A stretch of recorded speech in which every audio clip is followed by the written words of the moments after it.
Vale, pues ya sí, ya está grabando. A ver, que ahora la cámara va mal. Un segundito. Ah, sí, gracias. Gracias.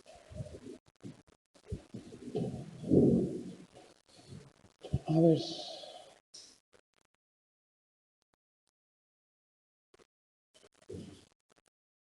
Que es que la cámara está mal. No, esto no es.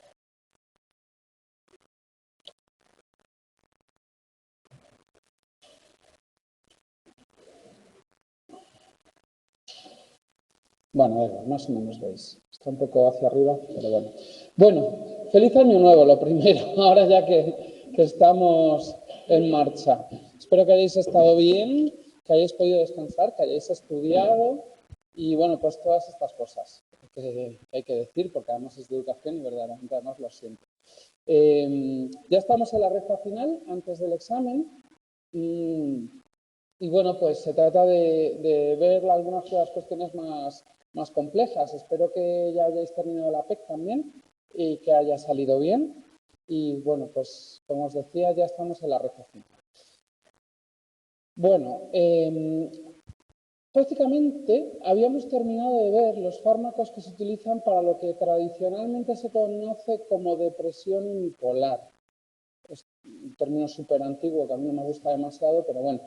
Y habíamos visto un montón de agentes farmacológicos con diferentes mecanismos de acción que, bueno, pues estaban encaminados todos ellos a tratar los cuadros, las alteraciones del estado de ánimo, sobre todo el estado de ánimo negativo o el descenso del estado de ánimo positivo.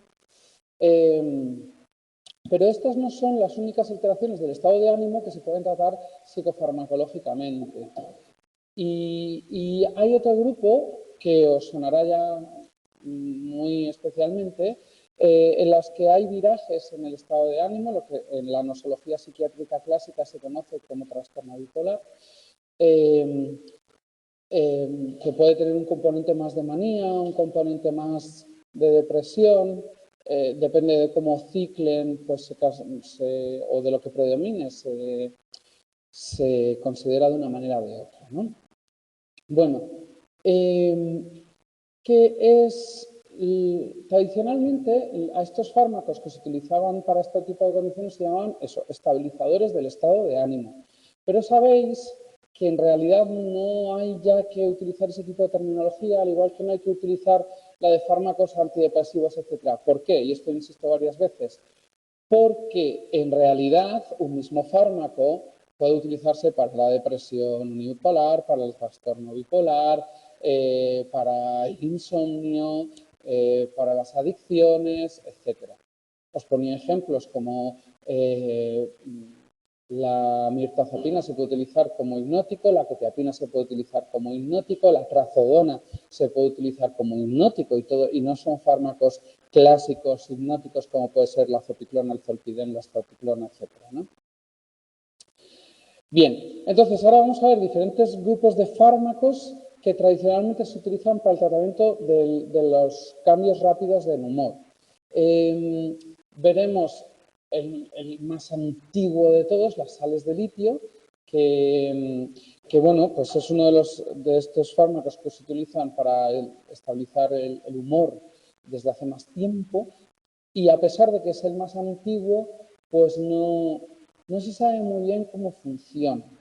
Luego veremos algunos otros fármacos, como lo que tenéis ahí en el libro, que en realidad son, en muchos casos, fármacos que hemos visto para el tratamiento de los trastornos psicóticos, ¿no? Pues, gracias, Javier.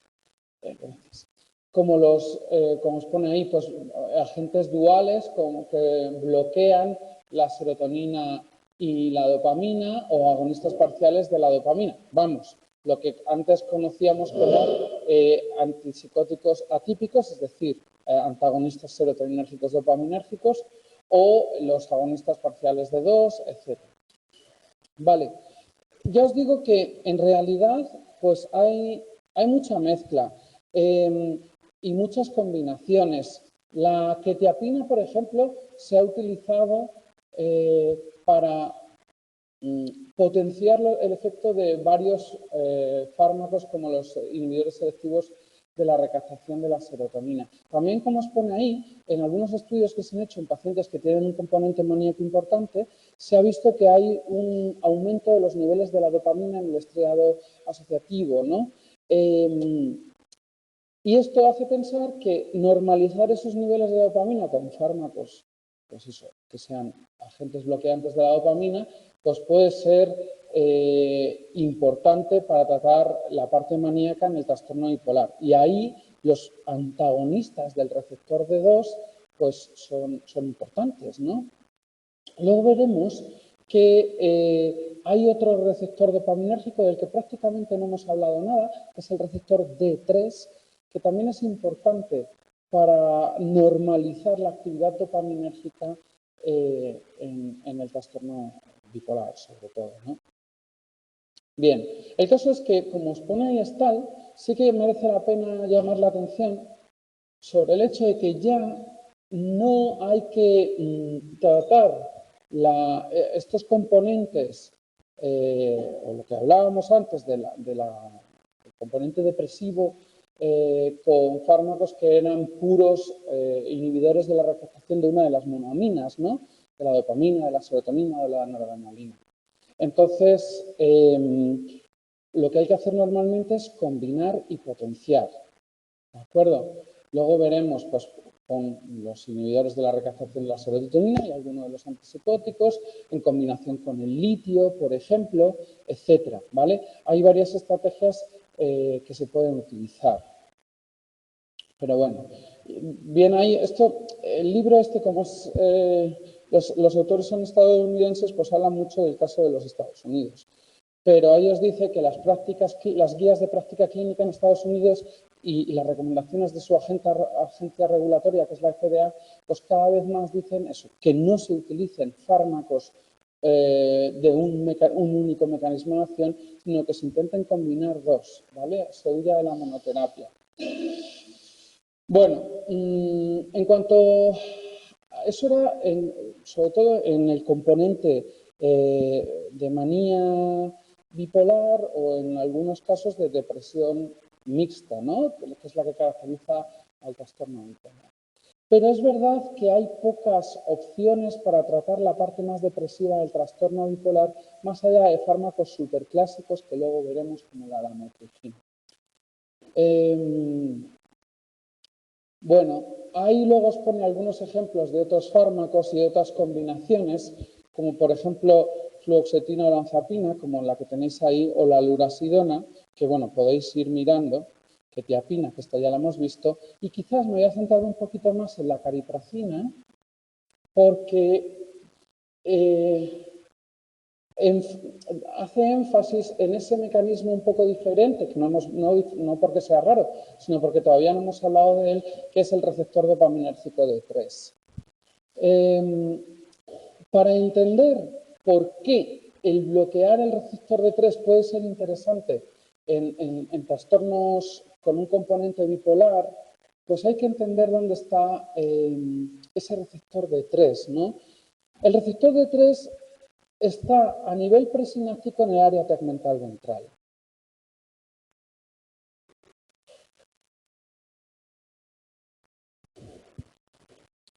Y curiosamente no está a nivel presináptico, no está localizado, no hay en la corteza prefrontal, ¿vale? Entonces, cuando tiene un componente como buen autorreceptor que es inhibitorio, ¿vale? O sea, cuando la dopamina se une al receptor D3, bloquea la liberación de dopamina. Si nosotros evitamos esto con un antagonista como la cariprazina a la dosis adecuada, vamos a hacer que no se produzca un freno tan fuerte. Y eso es importante porque tiene un efecto de regulación de la dopamina, ¿vale? Y sobre todo es útil para tratar aquellos síntomas más de tipo depresivo, como esa parte negativa o afectiva, que, si os acordáis ya del tema 1, estaba relacionada con estaban relacionadas con los niveles bajos de dopamina, de actividad dopaminérgica en la corteza prefrontal, ¿vale? Tanto en la corteza prefrontal dorsolateral como en la ventromedial. Por lo tanto, este mecanismo a una dosis adecuada, que es la que tiene la caripracina, porque la caripracina,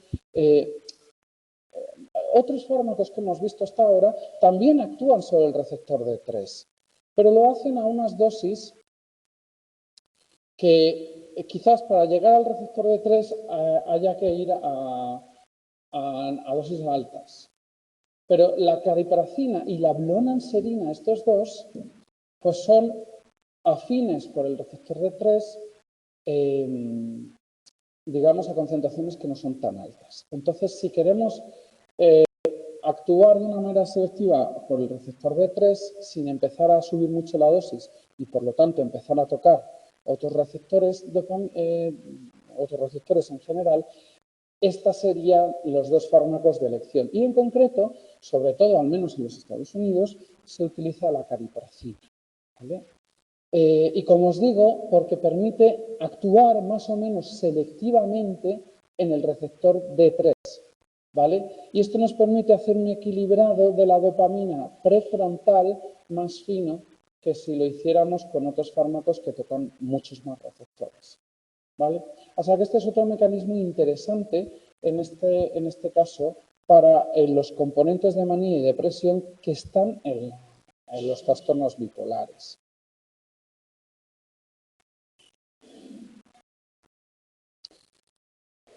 Bueno, entonces, como os decía, ahora ya nos vamos a meter en una serie de fármacos que se utilizan para, para el trastorno bipolar. Y sobre todo vamos a ver uno clásico, que son las sales de litio, y luego otros que veremos que en realidad son fármacos que se desarrollaron con otro fin totalmente distinto, pero que se han visto que son útiles y efectivos para el trastorno bipolar. Bueno, las sales de litio, como os digo, son de los agentes farmacológicos más antiguos para intentar manejar el trastorno bipolar. Y a pesar de que son de los agentes farmacológicos más antiguos, todavía no se tiene muy claro cómo funcionan. Fijaros, es una cosa súper específica. Son unas sales, ¿vale? De litio, o sea, como eso puede afectar a millones de cosas, no son moléculas complejas hechas en el laboratorio, diseñadas para actuar muy concretamente sobre un receptor.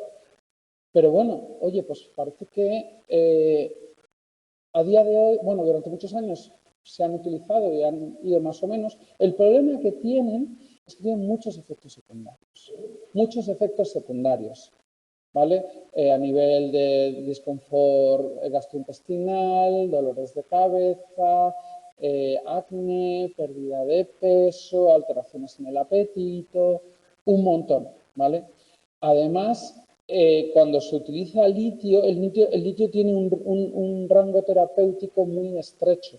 Entonces hay que andar monitorizando los niveles de litio, porque encima cada persona lo metaboliza de una manera distinta. Por lo tanto, hay que andar haciendo análisis de sangre continuamente para ver que con la dosis que tú estás dando se mantienen los niveles plasmáticos de litio en el rango terapéutico. Vamos, que es un rollo de utilizar.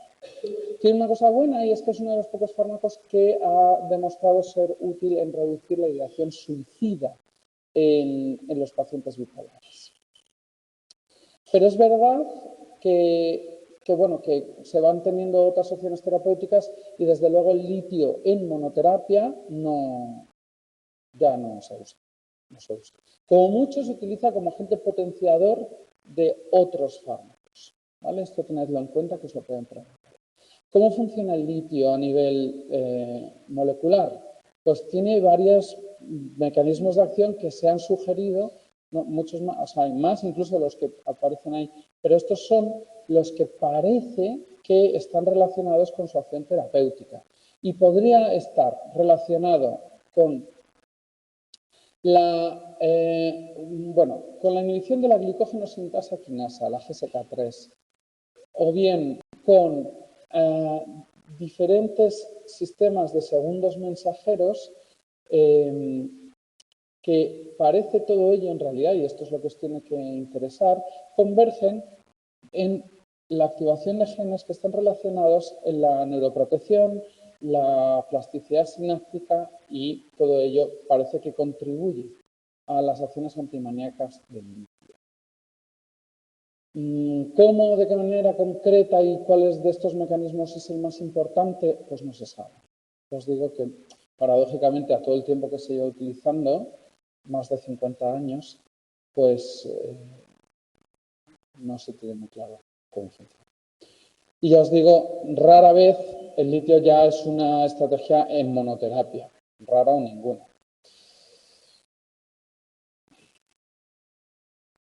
Bueno, esta tabla es súper importante. Nos movemos ahora a otro grupo de fármacos que son los más utilizados o de los más utilizados para los trastornos como estabilizadores del humor, ¿no? Entonces, aquí la cuestión es la siguiente. Prácticamente todos ellos eran fármacos que se utilizaban para controlar las crisis epilépticas. Entonces, ¿por qué podéis pensar, bueno, qué tiene que ver una crisis epiléptica con trastornos del estado de ánimo, con trastornos bipolares? Bueno, y es que se vio que, al igual que en el mundo de los trastornos epilépticos, pequeñas crisis muy pequeñas podían, digamos que, sensibilizar al sistema nervioso a tener crisis mayores en el futuro, se vio que también pequeños episodios maníaco-depresivos prodrómicos podrían estar también generando ese efecto de sensibilización a tener episodios maníacos más fuertes más adelante. Y fijaos qué tontería que por esa analogía pues dijeron, oye, pues si nosotros, este efecto de kindling, como le llaman ahí, si nosotros a lo mejor utilizamos fármacos que sabemos que funcionan en el control de las crisis convulsivas, como en las crisis convulsivas se da este fenómeno de kindling, a lo mejor también funcionará en otras condiciones en donde también hay un fenómeno de kindling, como es en los trastornos bipolares. Los probaron y funcionaron. ¿Funcionó? Entonces, para organizarnos la cabeza, tenemos que pensar que en los trastornos bipolares, sin meternos en fregados de la clasificación 1, 2 o hasta 4 y 5, si nos metemos en los matices que habla Stahl, en realidad podemos preocuparnos solo de qué es más importante, qué cuadra más. La parte más maníaca o la parte más de depresión. ¿Qué nos interesa tratar más en este momento? Si lo que interesa o lo que predomina en el trastorno es un componente más maníaco, pues vamos a darnos unos tratamientos concretos que han demostrado más eficacia en función del número de signos de más que tengáis por aquí, ¿no? Esto es para la epilepsia, ¿no? Pero es para que veáis. Si lo que nos interesa es centrarnos más en el componente depresivo, porque en ese trastorno bipolar lo que predomina es eso, pues lo que más debilitante es para el paciente, pues utilizaremos otros que son los que tengan más signos más, ¿no? En concreto, ya os adelanto que es la lamotrigina el que tenéis que asociar al componente de tratamiento de depresión en el trastorno bipolar, la lamotrigina. Y los demás, pues el ácido valproico, la carbamazepina, las carbazepina, carbazepina, riluzol, topiramato, gabapentina, la pregabalina, pues estos son sobre todo estos de aquí, para la parte más maníaca. El riluzol se utiliza para otra cosa, para el síndrome de más inquietas, no, y muy poquito para la parte depresiva.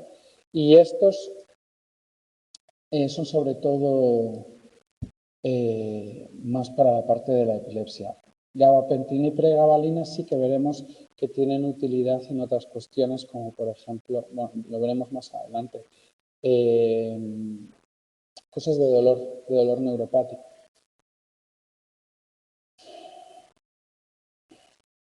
Vale. ¿Tenéis alguna pregunta de momento? ¿No? ¿No? ¿Todo claro? ¿En casa también? ¿Alguien ha escrito? A ver, que como no tengo las notificaciones.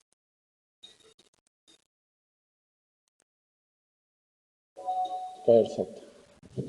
Muy bien. Bueno, pues básicamente es eso. Ahora lo que vamos a ver un poco es cómo funciona cada uno de ellos. El valproico, el ácido valproico o valproato de sodio, que sabéis que es lo mismo, solo que es un ácido orgánico en su forma de sal, es uno de los que se llevan utilizando más tiempo. A ver si lo consigo.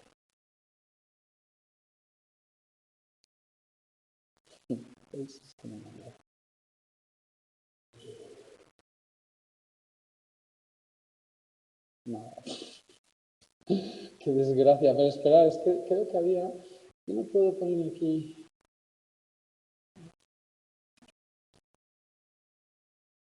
No, eso es para buscar... Sí, eso es lo que estaba buscando.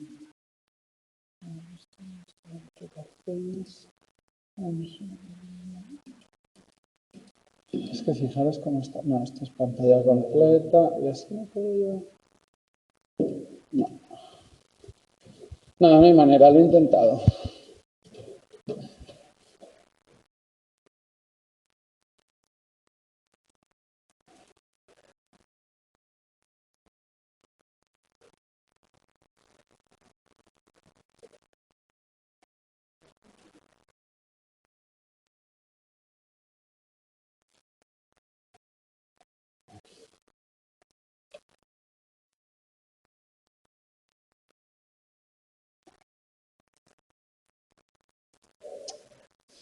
No, es que no hay ni para ver, ni para cambiar las páginas. Es que bueno, sí puedo.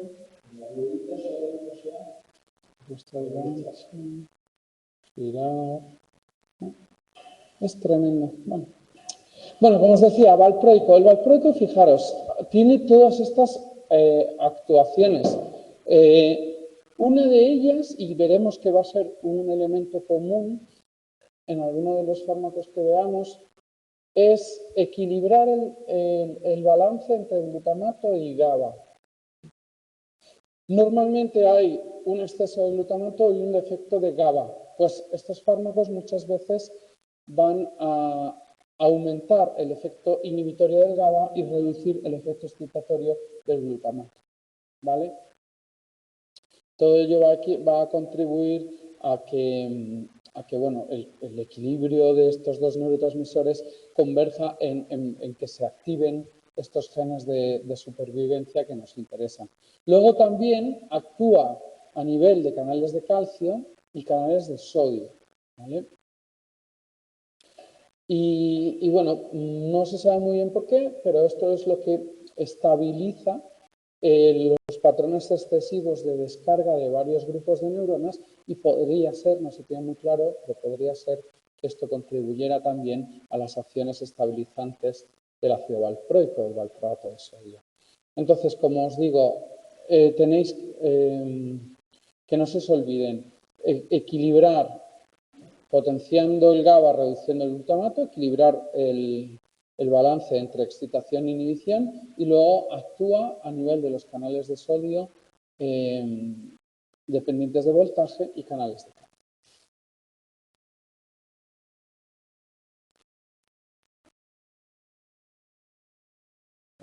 Calcio también como segundo mensajero. Bueno, valproico, pues como ya os decía, sobre todo tiene más efectos para la manía, ¿no? Más que para la depresión. En cuanto a la acción que tiene el ácido valproico sobre los canales de sodio dependientes de voltaje, bueno, sobre todo actúa a nivel de las enzimas quinasas que fosforilan los canales de sodio abriéndolos. Muchos canales iónicos solo pueden funcionar si reciben los grupos fosfato que necesitan. Esto quiere decir si se fosforilan.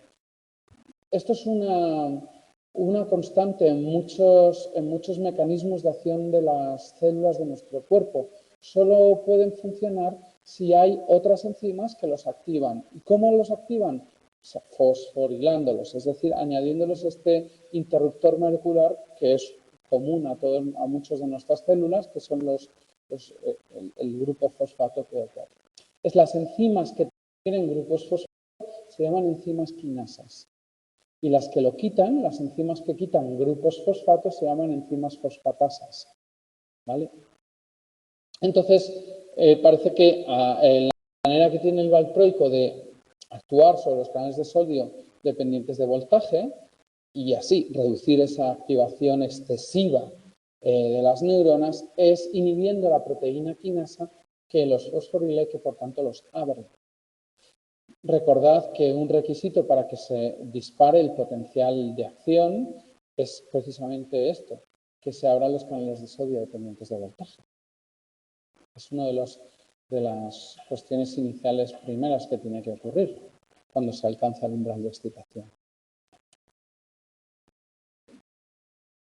Otra opción también no solo es inhibir la enzima quinasa, sino actuar a nivel físico dentro del canal iónico, tapando una parte concreta del canal por donde fluyen los iones. Esto lo que hace es pues, actuar de tapón y hacer que no pueda haber ese flujo iónico necesario para que la neurona pueda disparar. ¿Vale? Insisto, al final lo que nos interesa con esto es reducir un disparo excesivo de una determinada neurona. ¿Vale? Y las consecuencias que este disparo excesivo tiene. Si es una neurona glutamatérgica y está disparando demasiado, va a liberar demasiado glutamato. Por eso también es importante que otra de las acciones del valproico sea equilibrar el exceso de glutamato potenciando el GABA. Bueno.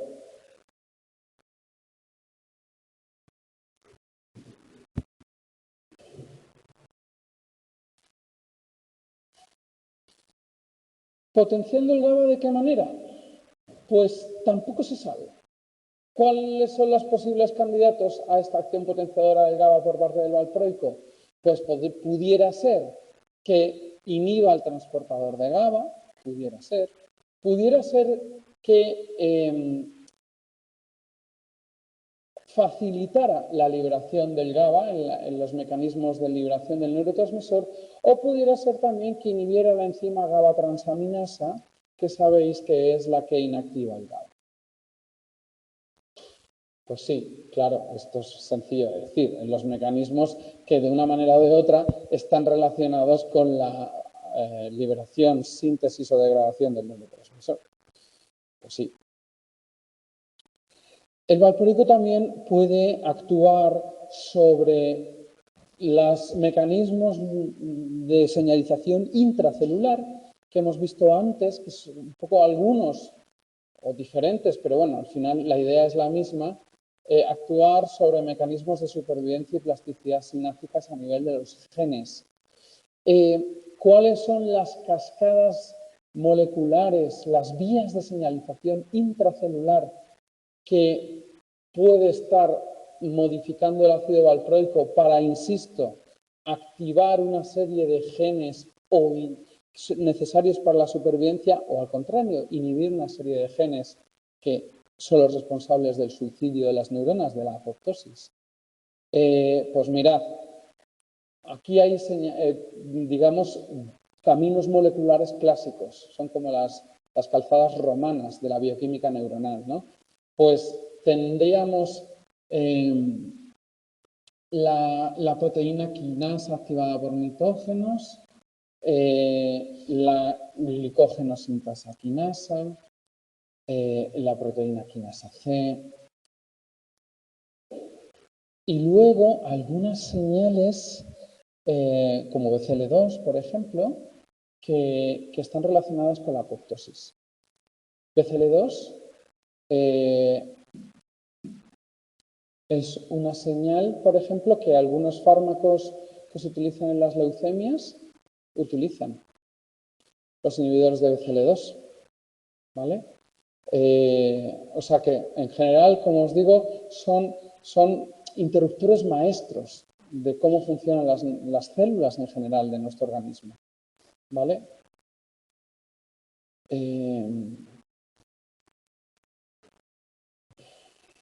Bueno. Pues todo eso puede al final estar actuando sobre estas vías, puede estar actuando el valproico, al final, insisto, para favorecer los procesos de plasticidad sináptica, que son los que parece que andan desequilibrados, que son los que están trastocados en los trastornos de viraje del humor, ¿no? Los trastornos del estado de ánimo.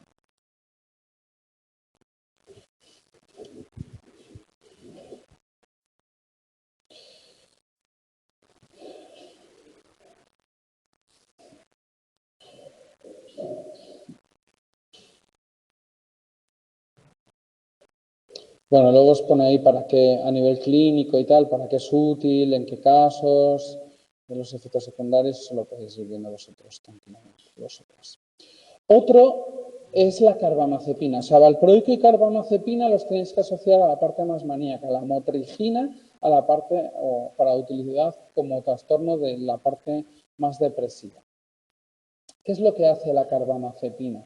Bueno, pues de nuevo potenciar el GABA, ¿vale? También actúa sobre canales de calcio dependientes de voltaje. Es un bloqueante del canal de sodio, ¿vale? En concreto se une a la subunidad alfa de los canales de sodio. Parece que pudiera tener acciones sobre canales de potasio. Bueno, el caso es que, fijaros, es esta de nuevo una combinación de evitar una activación neuronal excesiva bloqueando los canales de sodio o promoviendo una acción más potente del GABA como neurotransmisor inhibidor, de nuevo equilibrando el balance entre excitación e inhibición, parece que es como, bueno, pues funcionan estos fármacos.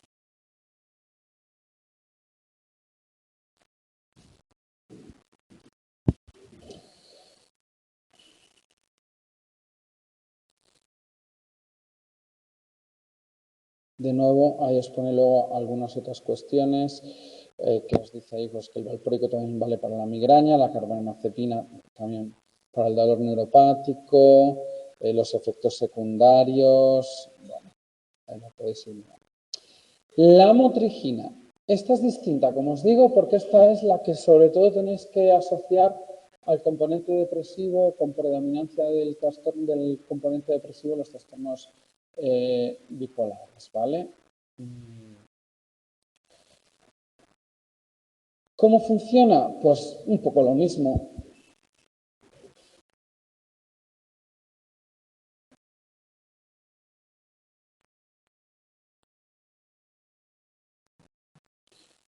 Lo que pasa es que, y tiene todo el sentido del mundo, la lamotrigina, en vez de potenciar el GABA, lo que hace es regular el glutamato. Pero fijaros que parece que, bueno, pues que salvo eso, el resto de los mecanismos pues son más parecidos. La lamotrigina tiene más perfil de unión a los canales de sodio, ¿vale?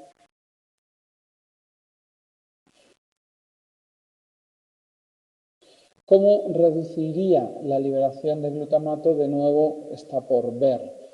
En realidad puede que sea directamente por la acción que tiene de reducción de los canales de sodio dependientes de voltaje, que son los que activarían la neurona, lo que os he dicho antes, y esa activación de la neurona sería la que hiciera que se liberara el glutamato. O actuar impidiendo lo que es el proceso puramente de liberación del neurotransmisor. Esas dos maneras. Evitando que la neurona se active y que libere el neurotransmisor, o bien si se ha activado la neurona, pero evitando que se pongan en marcha los mecanismos de exocitosis. Esas dos maneras. No se sabe. O mecanismos sinápticos que todavía no se han identificado. Como veis aquí, insisto, a pesar de que sean fármacos antiguos y que se lleven utilizando tiempo pues, como os ponéis, en migrañas o para las crisis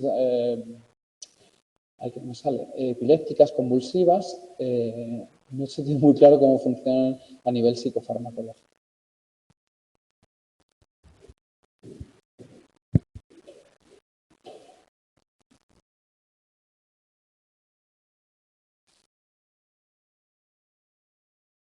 Este detalle que os ponéis es importante. Hay que tener en cuenta que, a pesar de lo que he dicho, la lamotrigina en realidad para lo que está aprobada es para evitar las recaídas, tanto en manía como en depresión. Otro aspecto importante de la lamotrigina, esto sí es importante, es el Steven Johnson. La necrólisis epidérmica.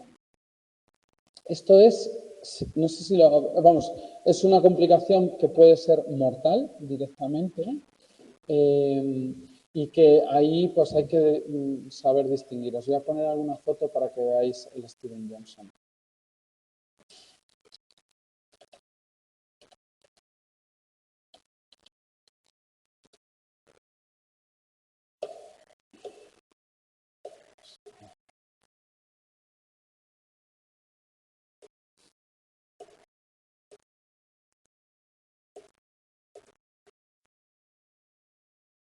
Ya os digo que esto se escama, no sé qué he hecho, y parece incluso como quemados, o sea, gente que ha tenido grandes quemaduras, ¿no? Y es una complicación potencialmente mortal.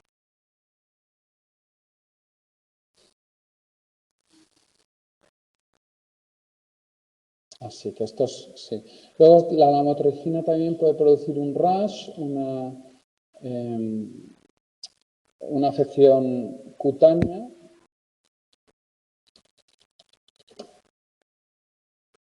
que, ya os digo, pudiera confundirse con el Steven Johnson. ¿Veis? Para lo que acabo de decir, para cuando... claro, cuando hay un componente depresivo en un trastorno bipolar, pero no se plantearía utilizarlo solo en trastornos depresivos sin ese componente bipolar. Sí, os pone bueno, que para la recurrencia de la manía, pero si veis la... Preguntaban si la lamotrigina... Un segundo. Preguntaban... Un segundo. Estoy repitiendo la pregunta para la gente de casa. Preguntaban si la lamotrigina también se utilizaba para la manía. Y fijaros que tiene solo un más en la parte de la manía, que por eso os decía que esta tabla es importante. O sea, sobre todo es para la recurrencia en las crisis depresivas en el trastorno bipolar. Es eso.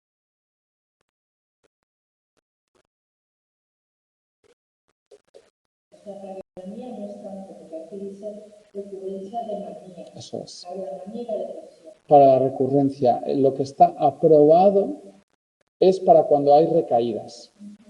Es eso, sobre todo. Para manía, valproico y carbamazepina. Sí.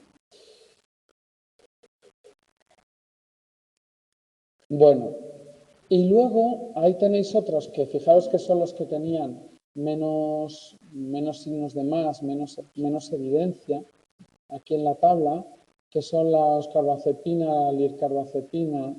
Estos hay mucha menos evidencia, ¿vale?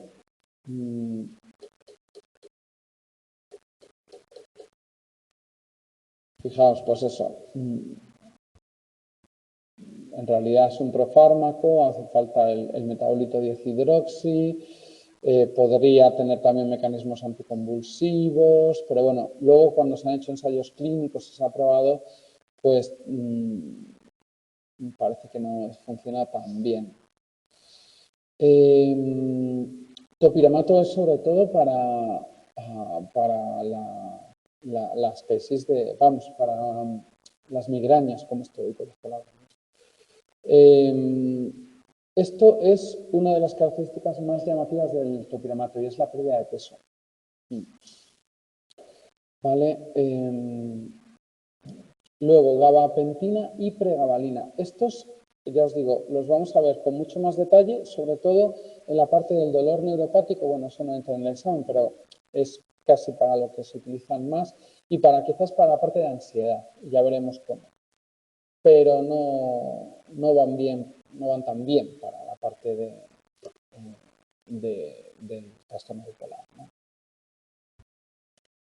Y bueno, otros como los bloqueantes de los canales de calcio de tipo L, el riluzol que se utiliza para las piernas inquietas. Okay. Y luego tenemos los combos, las combinaciones.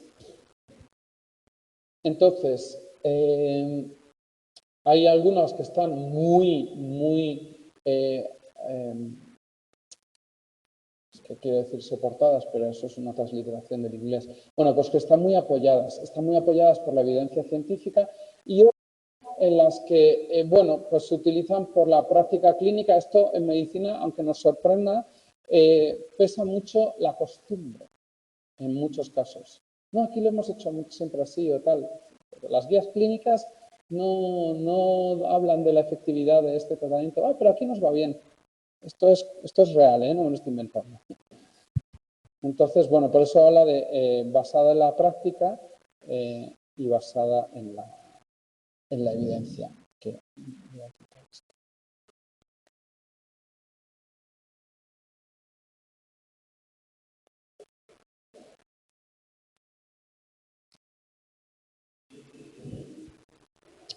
Y entonces esas combinaciones pues son un bloqueante de serotonina-dopamina, como los fármacos que se utilizan, o que se llamaban antes de antipsicóticos de segunda generación, más litio o más valproico, ¿vale?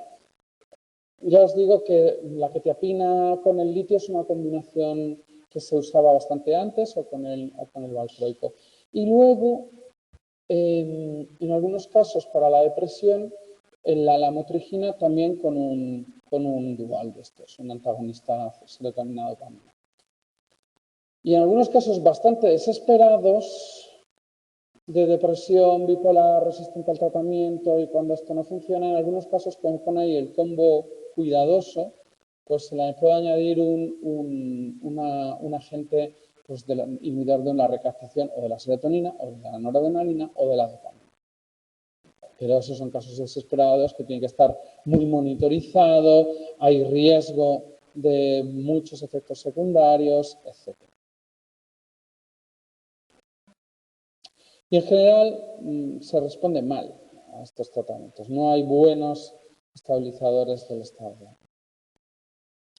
En cuanto a líneas futuras de actuación, bueno,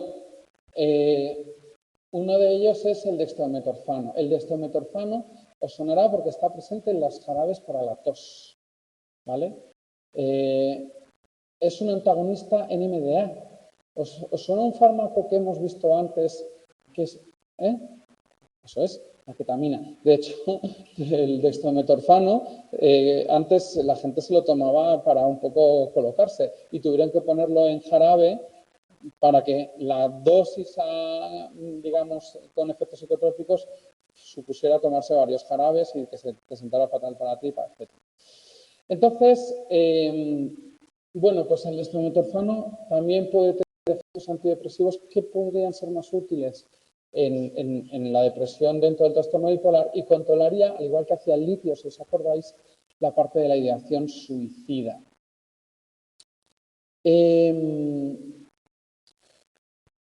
Hay algunas estrategias para amplificar los efectos del dextrometorfano, como es meterle bupropion, el antagonista el inhibidor de la recaptación de la noradrenalina y de la dopamina.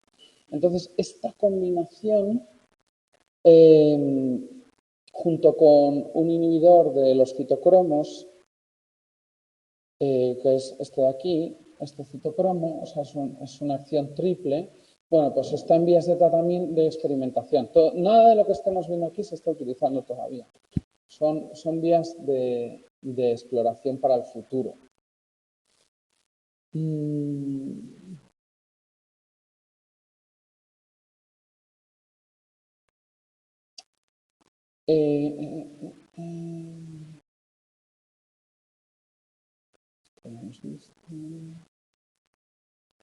Luego, hay otra forma de hacer que el dextrometorfano esté más tiempo funcionando y es deuterarlo. Sabéis, deuterar consiste en añadir, pues eso, deuterio, que son de los isótopos del hidrógeno, sabéis que son el protio, el deuterio y el tritio. Pues deuterar un compuesto es añadirle deuterio, y lo que nos tiene que importar aquí es que esta modificación del dextrometorfano lo que hace es que funcione durante más tiempo. Es decir, que aumenta como os ponéis, su vida media. Pues eso todavía en desarrollo. Vamos, yo creo que esto tampoco os van a preguntar mucho porque son cosas muy a futuro, muy experimentales. Pues yo pensaba que este tema entraba todo. ¿Del tema del estado de ánimo no entraba todo? Pues ya me extrañaba a mí. Ya me extrañaba. Pues no me he debido confundir al leerlo. Que yo digo, de este tema no han quitado nada. Vale, pues entonces no insisto más. Quizás sí voy a insistir en esta última parte porque es lo más interesante y está de actualidad y os tiene que sonar. Es que os tiene que sonar. Que es la psicoterapia asistida con alucinógenos. Esto es súper importante. Y aquí voy a hacer aunque no entre, ojo, como me habéis dicho, voy a enfatizar esto de asistido. Psicoterapia asistida por alucinógenos. ¿Esto qué se utiliza? Bueno, pues, insisto, se está en vías de desarrollo, de experimentación y de exploración. De momento la evidencia, pues, son ensayos con poquita gente, porque es muy difícil investigar en estas cosas. Pero parece ser que en determinados casos de depresión resistente al tratamiento o de trastornos de estrés postraumático también, que son muy difíciles de tratar, combinar la psicoterapia con algunos agentes alucinógenos o entactógenos, pues puede ser útil. Y hay dos ejemplos. El MDMA, la 3,4-metilendioximetanfetamina, el éxtasis, es una droga que antes se utilizaba en las raves, en las fiestas, etcétera, aunque se sintetizó para otra cosa, y que parece ser, es una droga que pertenece al grupo de los entactógenos. ¿Qué quiere decir entactógeno? Pues es un fármaco que favorece la querencia con el contacto por los demás, la cercanía, la apertura mental y emocional, etcétera. También tiene un componente más de tipo anfetamínico, es decir, aumenta la liberación de serotonina de una manera muy notoria y bueno, pues también produce taquicardia, sudoración, aumento de la temperatura, etc. El caso es que tanto esto como la psilocibina es el principal alcaloide psicoactivo de los hongos psilocibos, de los alucinógenos, y produce efectos alucinatorios, alucinaciones sobre todo visuales, efectos psicodélicos, que es pues, alteraciones de la percepción visual, no tanto que de repente veas dragones, sino que a lo mejor las formas geométricas de la escena se funden unas con otras, los colores van cambiando, todo ese tipo de cuestiones. Y el caso es que no se sabe muy bien por qué, pero parece que produce un reseteo de la red neuronal por defecto. Y esto pues favorecería un poco que luego la psicoterapia pudiera entrar y vencer las resistencias, ¿no?, de los pacientes. Ya os digo que parece que con una sola dosis de psilocibina y luego una terapia cognitivo-conductual más o menos estándar, pues podría haber una respuesta en pacientes que antes no habían respondido adecuadamente a la psicoterapia clásica, ¿no?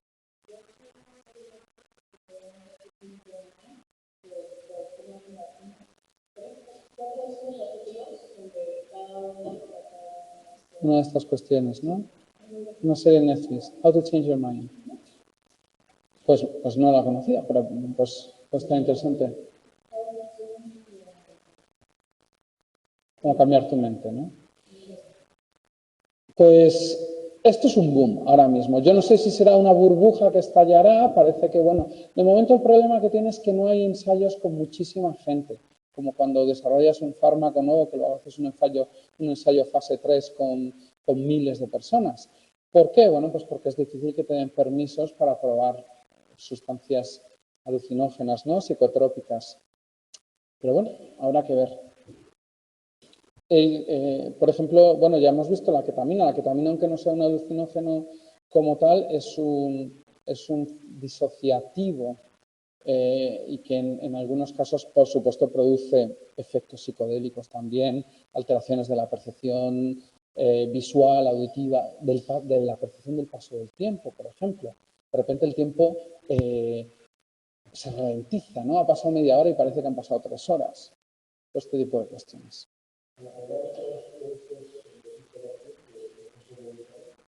Pues preguntan si uno se puede ofrecer voluntario a los ensayos. Sí, pero claro, en España no se hacen ahora mismo. Se hacen mucho en Inglaterra. No, sí, es que esto es muy interesante. La pregunta es, o sea, en Inglaterra hay un hombre, un investigador que se llama David Nutt, que está siempre le confundo, creo que en el University College London, en el UCL, me parece que es ese. Y es el que más ha investigado sobre eso. Tiene un libro, acaba de sacar un libro que se llama eso, Psicodélicos, en el que hace un recorrido divulgativo sobre el uso de los psicodélicos en la adicción, en los trastornos depresivos, bipolares, estrés postraumático, etc.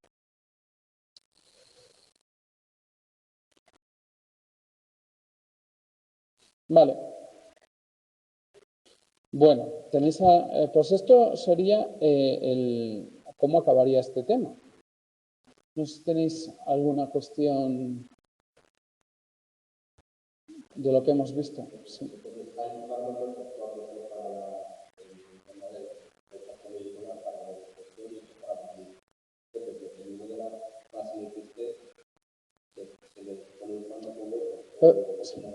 Preguntan si, como hay fármacos que parece que van más para la depresión y la manía en el bipolar, que si en función de la fase en la que esté se da uno u otro, más bien en función de lo que predomine, porque no hay trastornos bipolares que estén 50% en depresión y 50% en manía necesariamente.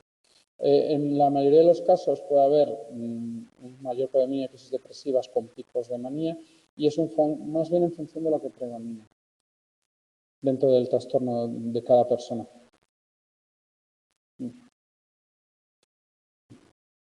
Pero eso no se dice para que si está en una crisis maníaca que le está durando, por supuesto hay que intervenir también, ¿no? Y se usaría el valproico o la matrigina. Desde luego lo que no hay que usar, por ejemplo, en una parte depresiva, en la que se sospecha que es un trastorno bipolar, un antidepresivo o un fármaco de los que se utilizan clásicamente para la depresión, ¿no?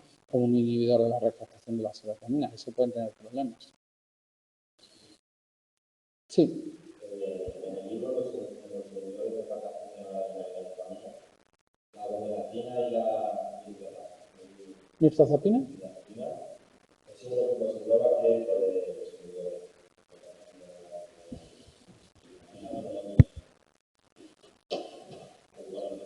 No, a ver, me dices la página, porque la gomelatina no tiene nada que ver.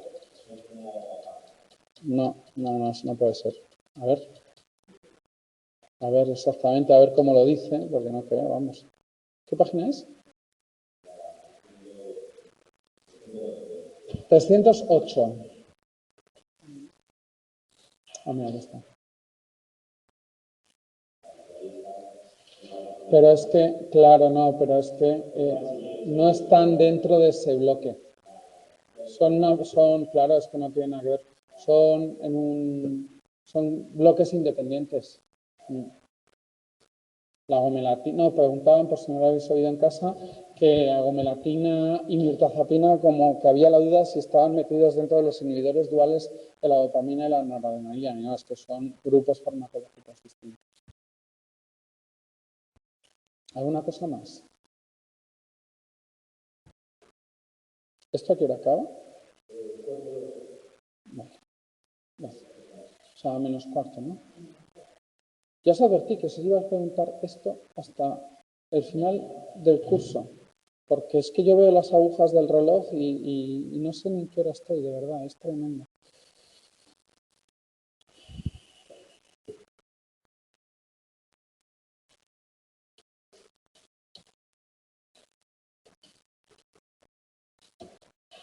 Vale. Bueno, pues ya vamos poco a poco avanzando. Este tema se entra todo, entonces. Se me debió ir con este. Y seguimos dentro de un gran bloque de lo que se podrían enfocar como trastornos sí, del estado de ánimo, trastornos que son los que hemos terminado, y ahora nos metemos con los trastornos relacionados con la ansiedad. Vamos, todo ello dentro de un grupo mucho más genérico que podríamos englobar como trastornos emocionales, ¿no? Ansiedad, trauma y su tratamiento. Aquí vamos a meter los diferentes trastornos relacionados con la ansiedad, pues ansiedad generalizada, las fobias, bueno, ya os digo, tanto agorafobia, fobias específicas, tal, como luego el trastorno del trastorno de estrés postraumático. ¿Vale? Sabéis que antes, hace bastante tiempo, antes del DSM-5, aquí estaba metido también el trastorno obsesivo-compulsivo, pero ahora está, con acierto yo pienso, aunque hay un componente de ansiedad muy importante ahí, pero está más en los trastornos impulsivo-compulsivos y relacionados con la adicción, ¿no? Entonces, bueno, pues aquí vamos a ver un poco de esta primera parte, como hago siempre, no me voy a meter en ella, en todo lo que es la ansiedad y la parte más de descripción de la ansiedad, etcétera, porque pues de esto estoy hartos de estudiarlo en psicopatología y nos vamos a meter un poco en qué circuitos median las reacciones del miedo y de la ansiedad, ¿no? Porque sabéis que en realidad pues son, digamos, componentes distintos de una emoción de base, solo que cambia un poco la especificidad del objeto de esa emoción, ¿no? en cuanto a miedo y ansiedad, aparte de otras cuestiones. Vamos a hablar de las benzodiazepinas, de los ligandos alfa-2 delta, pregabalina, gabapentina, etcétera, de la relación que puede tener la serotonina con la ansiedad. ¿Por qué? Y esto es importante, porque de nuevo, y esto por eso no hay que hablar de antidepresivos, etcétera, sino de el mecanismo de acción del fármaco, inhibidores de la recaptación de la serotonina, son fármacos de elección para la ansiedad, para el tratamiento a largo plazo de la ansiedad, mientras que a corto plazo y para las crisis más agudas son las benzodiazepinas, pero no se puede tratar un trastorno por ansiedad con benzodiazepinas, como se está haciendo, que esto tampoco, como lo he dicho 1000 veces, tampoco me voy a extender. Y luego, bueno, pues ya veremos esto muy rápidamente, qué combinaciones de fármacos se da para los diferentes subtipos de trastornos por ansiedad, ¿no? Ansiedad generalizada, trastorno de pánico, ansiedad social y estrés postraumático. Bueno, esto es de la última parte y será muy sencillita. Este tema es muy corto, no tiene especial dificultad. No tiene especial dificultad.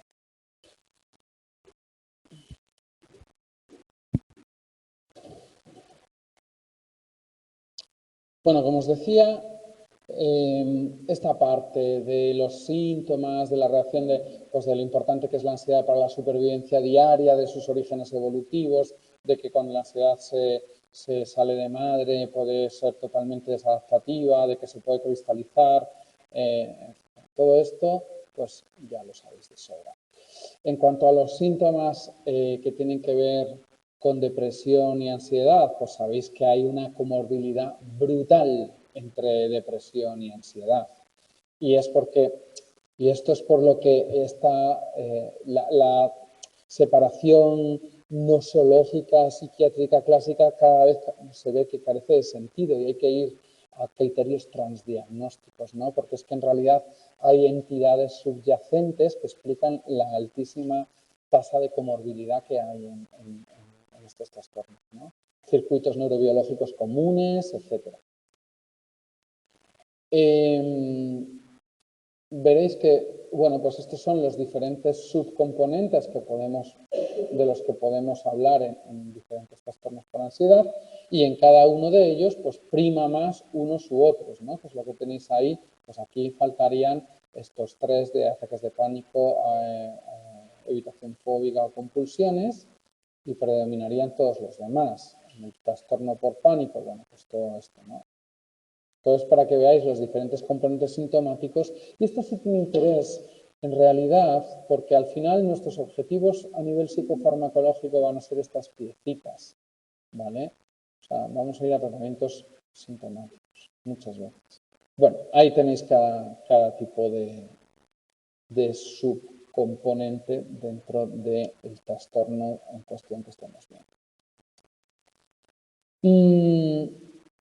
De nuevo, y esta es la idea que también hemos visto varias veces, la ansiedad pues tiene un componente de miedo, si es un objeto específico, si es en el momento actual, o un componente de preocupación, sobre todo si es cuestiones más inespecíficas o más a futuro, etc.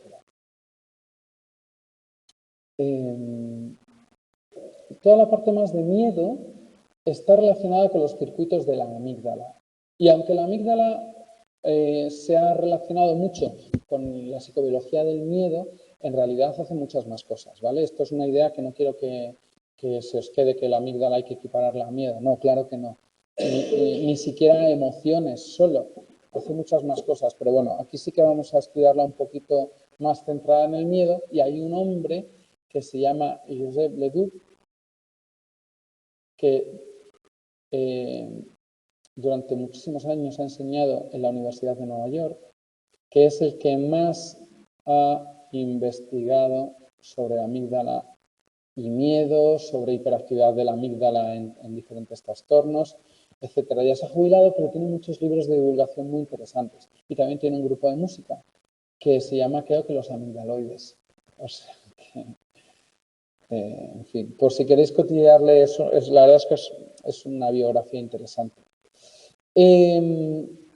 Y luego la parte más de ansiedad, preocupación, obsesión, esto está más mediado por circuitos córticos striato-tálamo-corticales que veremos más adelante también. Bueno, pues dicho esto, amígdala. Bueno, no tengo que explicaros que la amígdala es un componente fundamental del sistema límbico que está por delante del hipocampo en el lóbulo temporal, y que sí, que obviamente tiene un componente importante en el miedo, aunque ya os digo que no es su única función, ni muchísimo menos. En virtud de las conexiones que tiene, podemos entender bueno, pues cuáles son las funciones dentro del componente de miedo y dentro del componente del miedo, de lo que es el constructo miedo, pues como en cualquier emoción hay que identificar una parte puramente fisiológica, una parte más cognitiva y una parte de conducta, ¿no? De movimiento. Sabéis que ese es el triángulo básico de emoción: activación fisiológica, elaboración cognitiva y componente conductual. Bueno, pues una parte de valoración de lo que es el componente más emocional, afectivo del miedo, de lo que es la pura sensación subjetiva del miedo, pues está relacionada con las conexiones que tiene la amígdala con la corteza cingulada anterior y la corteza orbitofrontal. Si nos vamos a la parte de conducta, ese vértice del triángulo más relacionado con la conducta y la conducta más asociada al miedo, ¿cuál es? La evitación, la huida. Bueno, pues ahí tenemos la conducta de miedo clásica, que está relacionada con las conexiones que tiene la amígdala con la sustancia gris periaqueductal. Esa conducta de lucha o huida. En los roedores, por ejemplo, es más bien de freezing, ¿no? De quedarte ahí inmóvil, ¿no? La idea es para que no le vean los depredadores. Bueno, luego tenemos una parte endocrina de secreción hormonal, que ahí por supuestísimo a nadie lo sorprende, que está el hipotálamo implicado. Una parte, esto es importante en el tratamiento psicológico del miedo y de la ansiedad, la parte del componente respiratorio. ¿Ya habéis estudiado técnicas cognitivo-conductuales, se llama una asignatura o algo así? técnicas de intervención cognitivo-conductual, pues habréis visto que uno de los componentes iniciales de los trastornos por ansiedad son las técnicas de desactivación y en los que la respiración diafragmática es súper importante y eso hay que asociarlo, por ejemplo, a los métodos clásicos de como la relajación progresiva, ¿no?, de Jacobson. ¿Todo esto se sigue estudiando o no? Ya no. Dios mío, me estoy quedando antiguo.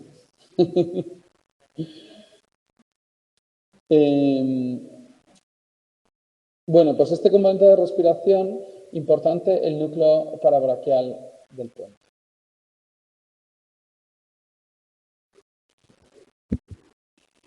Ahora estudiáis más cosas de terapias de estas del marco relacional y las terapias de tercera generación, o tampoco. Sí, ¿no? Es todo en el mismo. Es el último capítulo, ¿no? Las de tercera generación, me parece. Bueno, pero las técnicas de desactivación siguen siendo súper importantes, ¿eh? Súper importantes, y de respiración. Bueno, es que si no, no puedes hacer nada más. Si tú tienes a una paciente que está así y está totalmente en tensión, y eso es que le va a permitir incluso obtener una aceptación del componente más cognitivo de la terapia. Yo me acuerdo cuando estaba haciendo las prácticas que estuve viendo a una chica que tenía un trastorno por ansiedad brutal y la mitad del año me dediqué a entrenar en relajación progresiva de Jacobson y en respiración diafragmática. Y yo solo con eso, lo demás mejoró un montón.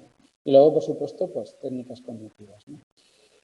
Bien, todo esto es una parte, todos esos son los componentes o los circuitos implicados en el componente del miedo. Por supuesto, luego veremos los neurotransmisores que están también implicados. Pues ya veremos la noradrenalina, la serotonina y cómo algunos fármacos, incluso algunos que parece que no tienen nada que ver con ellos directamente, son capaces de regular, por ejemplo, una actividad serotoninérgica exacerbada, ¿no? Y entenderemos por qué cuando damos un inhibidor de la recaptación de la serotonina, que hay un pico inicial de serotonina, si os acordáis, eso produce una reacción de disconfort y de ansiedad inicial.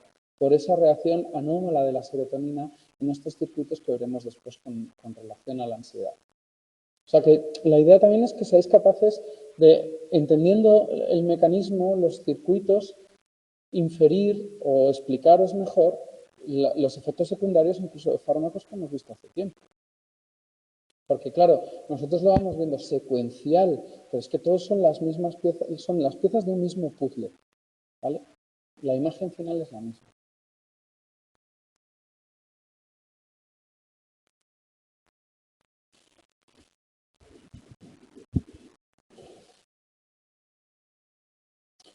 Bueno, por terminar, la parte de autonómica, de taquicardia, de activación del sistema nervioso autónomo, etcétera, pues uno de los centros noradrenérgicos por excelencia de nuestro sistema nervioso, el locus coeruleus.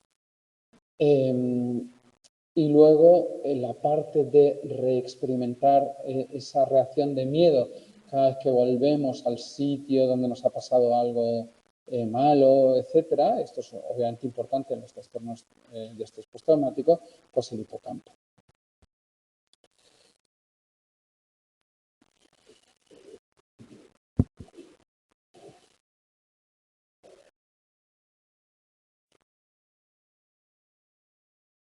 Bueno, como os decía, y os he ido adelantando,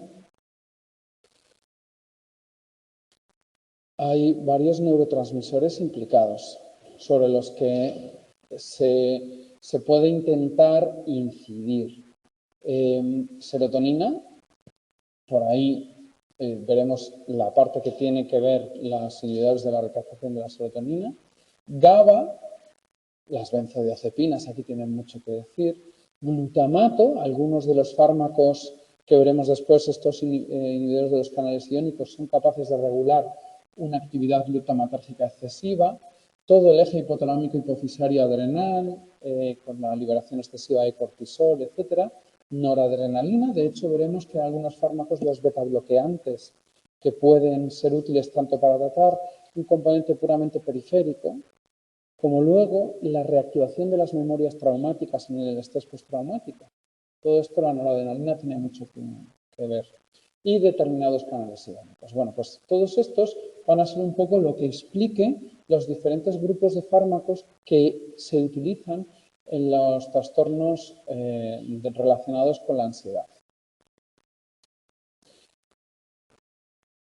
Y son en realidad los mismos los que, tanto para la parte del miedo, que sabéis que era relacionado con la amígdala, como la parte de la preocupación patológica, que está relacionada con los bucles corticostriato talamocorticales, pues eso, que sobre todo pues tienen que ver con la preocupación excesiva, con las obsesiones, etc.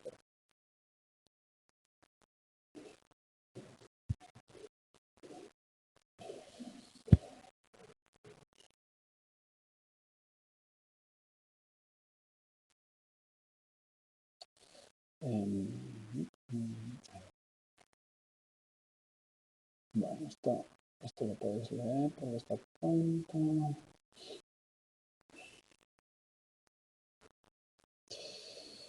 De las benzodiazepinas, como hemos hablado por activa y por pasiva en el tema anterior, pues tampoco, en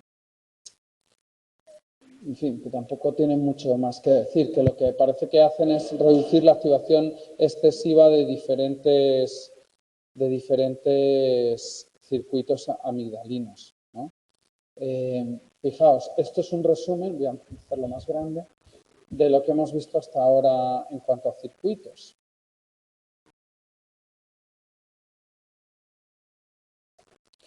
Pues todas estas conexiones, parece que en los trastornos relacionados con el miedo están hiperactivadas, ¿no? Y eso pues hace que haya una mayor experiencia subjetiva de miedo, una mayor liberación de hormonas relacionadas con el miedo, una mayor respuesta de huida, una mayor actividad autonómica, una mayor respiración anómala, etc. ¿Vale?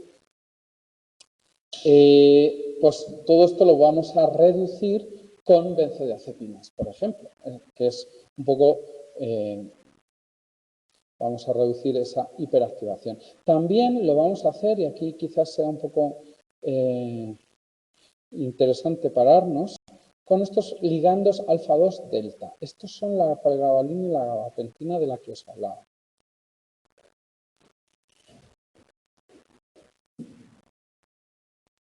Y os tienen que sonar. Estos están hasta en la sopa.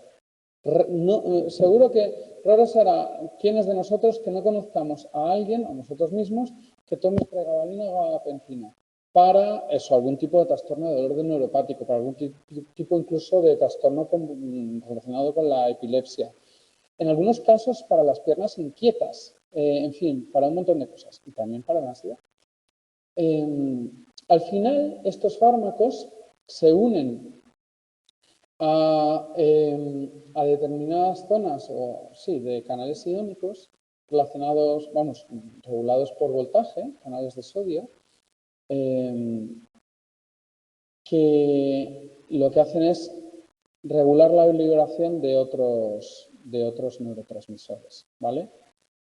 Sobre todo reducen la liberación excesiva de glutamato y evitan que haya una hiperactivación de las neuronas. Bueno, pues en realidad, en el caso que nos ocupa, también reducen esta hiperactivación que veíamos antes. Ahí os pone, bueno, que sobre todo en estos casos para la ansiedad social, etc. Bueno, aquí lo vamos a dejar, que para la clase que viene nos quedaríamos en serotonina y ansiedad. Este tema lo vamos a ver súper rápido y nos quedaría, si no recuerdo mal, sueño y adicción. Vale, pues entonces mi objetivo, nos quedan 2 clases. En la clase que viene veríamos lo que queda de esto muy rápidamente y sueño, y en la siguiente, la del 19, adicciones y trastornos del espectro impulsivo-compulsivo. ¿Vale? Y haré una selección de lo más interesante de cada uno de los temas. Bueno, más que de lo más interesante, lo más difícil, de lo que más os puedo yo ayudar. Y si nos da tiempo, vamos a intentar hacer algún examen del año anterior con la salvedad de que está basado en otro libro. Pero bueno, si algo nos da tiempo, sí.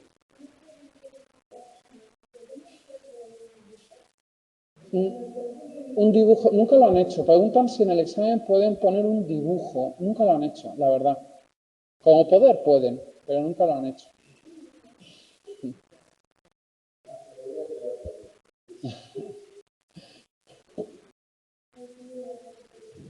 No, yo creo que no. Vamos, yo no pongo el examen, lo sabéis, ¿eh? Gracias a Dios yo me libro de eso. Bueno, pues ya está. ¿Estáis bien? Nos vemos la semana que viene, terminando de ver este tema y el tema del sueño. Y para la clase que viene no sería mala cosa que repasarais el capítulo de sueño de psicología fisiológica, que ya habéis supuestamente estudiado y aprobado, porque algunos de los circuitos pues ya los habéis visto el año pasado, ¿vale? Entonces, si podéis echarle un repasito, pues mejor todavía. Muy bien, pues nada, hasta la semana que viene.